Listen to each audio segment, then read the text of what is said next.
मैं मुख्तलिफ TV channels पे रहा और मसरूफियत बहुत ज़्यादा रही, इसलिए मैं आप तक पॉइंट ऑफ व्यू नहीं दे सका। लेकिन एक बात मैं बता दूं, आज सुप्रीम कोर्ट की हियरिंग में मैं मौजूद था और सुप्रीम कोर्ट ने बिल्कुल सही टाइम पे सही वक्त पे ये मैटर टेकअप किया और ये भी कॉन्स्टिट्यूशन पिटीशन का किया है। क्योंकि हालात और वाक़यात आपके सामने हैं। लाहौर हाई कोर्ट में से कोई मामला ज़ेर इल्तवा नहीं है।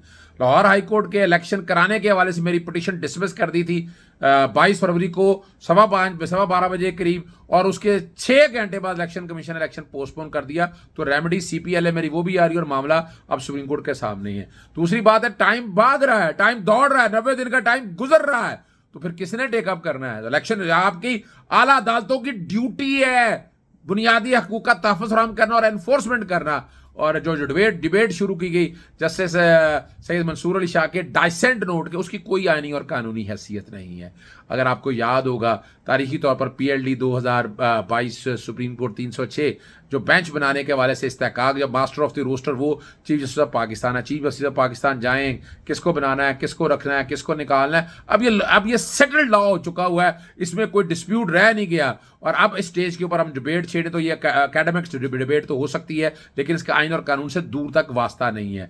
उस फैसले में दूसरी जो बात कही गई ये है कि जनाब वो जो 2 जजेस का फैसला किया, वो फैसला 9 मेंबर बेंच ने दस्तखत किए हुए हैं और दस्तखत करके नया बेंच रिकॉन्स्टिट्यूट करने की बात खुद उसी फैसले के अंदर की हुई है। फिर 5 मेंबर बेंच का आ गया। 5 मेंबर बेंच का फैसला पढ़ें और 5 मेंबर के बेंच के फैसले में अगर आप सिर्फ इतना देख लें कि उस 5 मेंबर के बेंच के फैसले में अगर एक बात बड़ी वाज़ेह तौर पर आ गई है, जजेस लिखते हैं कि सेपरेट नोट अटैच किया हुआ है और दूसरा करते हैं सेपरेट नोट, एक ऑर्डर और सेपरेट नोट की बात की है। तो 5 मेंबर ने जो दस्तखत किए वही ऑर्डर ऑफ द डे है, वही ऑर्डर ऑफ द कोर्ट है, और उस ऑर्डर ऑफ द कोर्ट के मुताबिक तो 90 दिन के अंदर वो जो टाइम दिया हुआ है, मेरा पॉसिबल टाइम, उसके मुताबिक इलेक्शन होने हैं। उसमें पिटिशनों को मेंटेनेबली कहा गया।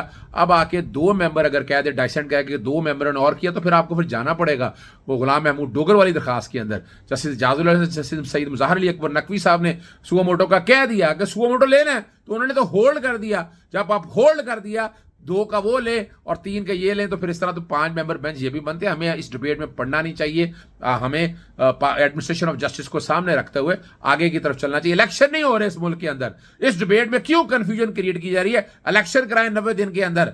और अब जब मामला सुप्रीम कोर्ट के सामने है, सुप्रीम कोर्ट मैटर को टेकअप कर चुका है, 90 दिन में से कैसे निकला है? 254 रेस्क्यू नहीं करता। अब याद रखिएगा, पोस्ट फैक्टो अप्रूवल के हवाले से बात है और इसमें इलेक्शन कमीशन का इख्तियार, इलेक्शन कमीशन के फैसले में इतना ही भाम है, इतना ही भाम है। वैसे